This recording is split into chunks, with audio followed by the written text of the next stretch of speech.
والصلاة والسلام على أشرف الأنبياء والمرسلين نبينا محمد وعلى آله وصحبه أجمعين. أشهد أن لا إله إلا الله وأشهد أن محمدا عبده ورسوله. Apa kabar semuanya? Alhamdulillah, sehat walafiat insyaallah. Kita itu makan nikmat itu karena apa? Karena lapar. Atau karena makanannya? Banyak orang mengira makan nikmat itu karena makanannya. Karena makanannya mahal, makanannya mewah. Padahal sebenarnya tidak. Makan nikmat itu saat kita sehat. Tapi sehatnya sehat dua, jasmani, rohani. Orang kalau sehat jasmani saja, rohani nggak sehat, nggak enak juga makan itu. Gimana? Sehat rohani tapi jasmani nggak sehat juga, itu nggak enak juga makan. Ya. Jadi sehat jasmani rohani itu dalam bahasa Arab, bahasa hadis disebut dengan afiyah. Afiyah. Maka Nabi menyebutkan anugerah Allah yang paling besar setelah ikhlas itu adalah afiyah. Oleh karena itu mintalah kepada Allah al-afiyah. Di antaranya kalau kita menunggu qomat itu kan doa mustajab itu. Nah, sahabat tanya, ya Rasulullah, apa yang aku minta kepada Allah? Mintalah al-afiyah fid dunya wal akhirah.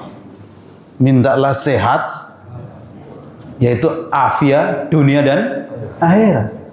Karena itulah memang kenikmatan di dunia dan kenikmatan di akhirat. Allahumma inna nas'aluka al-afwa wal afiyah. Ya Allah, anugerahkanlah kepadaku ampunan dan afiyah, sehat jasmani rohani fid dunya wal akhir. Dan salah satu di antara yang membuat rohani kita sehat adalah ya kita berada di majelis ta'lim. Ngaji ini membuat rohani kita sehat. Insya Allah setelah ngaji makan enak, betul? Meskipun dibungkus plastik kecil-kecil. Iya. Coba kalau makanan begini ini dikasihkan ke para pejabat yang lagi seminar, lagi itu kan nggak enak itu. Tapi kalau bapak yang ngaji, ibu yang ngaji di masjid, enak itu. Langsung. Kenapa? Faktornya karena insya Allah sehat rohani. Jadi banyak orang keliru, cari enak itu mahal, cari enak itu mewah, cari enak itu ada macam-macam. Padahal tidak. Kapan jiwa kita dan jasmani kita itu sehat, enak. Duduk nggak pakai kursi pun enak, ya kan? Ini nggak apa-apa, enak. Ya. Minum air putih ya enak. Nah ini belum ada, nggak apa-apa. Sabar. Iya, sabar. Nikmat, kenikmatan itu di situ. Maka mari kita jaga al-afiyah dan selalu kita minta al-afiyah dan kita upayakan bagaimana agar jasmani dan rohani kita sehat. Itu. Ya, mari kita lanjut kajian kita masih tentang jamak dan qasar. Jamak dan qasar. Hadis berikutnya. Ya kan? Biar nanti rezeki akan datang, tenang. Ya kan? Kebagian insyaallah. Di masjid itu enak, nggak ada rebutan. Ya, kecuali di masjid tertentu. Ya kan? Lah kita melihat itu di Makkah, di Madinah itu nggak ada rebutan. Ya. Dapat alhamdulillah, nggak dapat ya insya Allah dapat. Ya dapat dan nggak ada rebutan, enak. Ya padahal yang kita makan tuh sebenarnya di situ tuh menurut lidah Indonesia nggak enak, tapi enak juga kan? Enak juga. Menurut lidah orang Indonesia nggak enak, tapi jadi enak. Apalagi yang sekarang sedang jamaah haji itu, kita terpesona juga itu. Mereka makan enak di sana itu. Bukan karena mewah, tapi enak. Enak. Karena ya sedang sehat jasmani rohani. Wa an Mu'ad ibn Jabal radhiyallahu anhu qala, dari Mu'ad bin Jabal. Mu'ad ini sahabat Nabi yang sangat terkenal dari kalangan kaum Ansar yang selalu sering diutus oleh Nabi ke Yaman dan untuk menetapkan hukum-hukum itu. Mu'ad bin Jabal. Dia berkata, kharajna ma'an Nabi sallallahu alaihi wasallam, kami pernah keluar, artinya keluar bepergian bersama dengan Nabi sallallahu alaihi wasallam fi ghazwati Tabuk, pada saat perang Tabuk. Fa kana yusalli dhuhra wal asra jami'an, maka beliau itu salat zuhur dan asar jami'an, jamak. Wal maghriba wal isya'a jami'an, dan salat maghrib dan isya jami'an, jamak. Itu rawahu Muslim, hadis diriwayatkan oleh Imam Muslim. Jadi hadis ini menunjukkan bahwa disyariatkan itu sudah kita terangkan kemarin, setidaknya dibolehkan atau disunnahkan. Ya. Artinya dibolehkan atau disyariatkan dalam kondisi bepergian dan di situ ada hajah, yaitu menjamak salat zuhur dan asar, maghrib dan isya. Jadi dua yang dijamak itu, empat salat ya, di dua waktu. Untuk subuh nggak dijamak ya, jangan sampai subuh dijamak dengan zuhur atau dijamak dengan isya. Jadi untuk yang dijamak itu adalah zuhur dan asar, maghrib dan isya. Dari hadis ini kita bisa mengambil pelajaran bahwa dibolehkan jamak, yaitu zuhur dan asar atau maghrib dan isya. Dan di sini tidak disebutkan takdim atau takhir, berarti dua-duanya boleh. Boleh dijamak takdim, boleh dijamak takhir. Dan juga ini memberikan pelajaran, nyebutnya kan tetap berurutan itu. Zuhur, asar, maghrib, isya. Maka baik takdim maupun takhir, sholat tetap urutannya tetap jangan dibalik-balik, jangan dirubah. Itu. Jadi tetap zuhur duluan baru asar, mau takdim ataupun mau takhir. Begitu juga maghrib dan isya, harus maghrib dulu baru isya, baik takdim maupun takhir. Ini dalilnya. Itu. Berikutnya hadis wa Ibnu Abbas radhiyallahu anhuma. Ya, kalau Ibnu Abbas ini kalau kita nambahi sebutan radhiyallahu anhuma, semoga keduanya diberi rahmat oleh Allah. Kenapa? Kok keduanya? Karena Ibnu Abbas dan ayahnya sama-sama Muslim. Gitu. Tapi kalau yang Mu'ad tadi, Mu'ad bin Jabal, bapaknya enggak tahu sudah meninggal atau bagaimana. Gitu. Termasuk Umar. Umar itu Umar bin Khattab radhiyallahu anhu. Karena Khattabnya enggak masuk Islam dulu. Atau Allah alam sudah meninggal atau bagaimana. Gitu. Itu etika dan bagusnya orang tua itu disebut, sehingga ketika didoakan itu dua-duanya didoakan ketika sama-sama beragama Islam. Itu.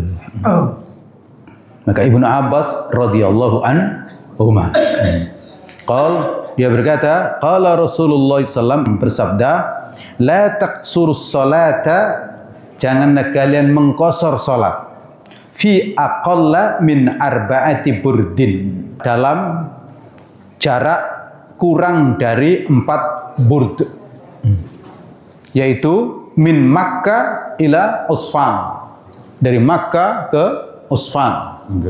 Ada ini tempat ini, nanti kita lihat berapa ukurannya. Rawahu Daruqutni, diriwayatkan Daruqutni dengan, tapi hadis ini isnadnya sanadnya dhaif. Was sahih, dan yang benar atau lebih sahih, annahu mauquf, hadis ini mauquf. Hadis itu mauquf, maksudnya ini ucapan Ibnu Abbas. Kalau marfu itu ucapan Nabi Muhammad sallallahu alaihi wasallam. Para ahli menyebutkan yang lebih tepat ini adalah ucapan Ibnu Abbas, sebagaimana yang diriwayatkan oleh Ibnu Khuzaimah.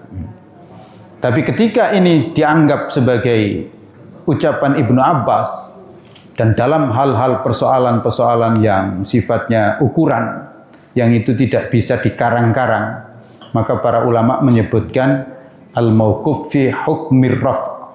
Mauquf tapi ya sama dengan marfu, sama dengan sampai dengan Nabi, karena sulit dibayangkan Ibnu Abbas itu ngarang gitu. Tapi memang hadis ini terjadi banyak perbincangan di kalangan para ulama sahih atau tidak.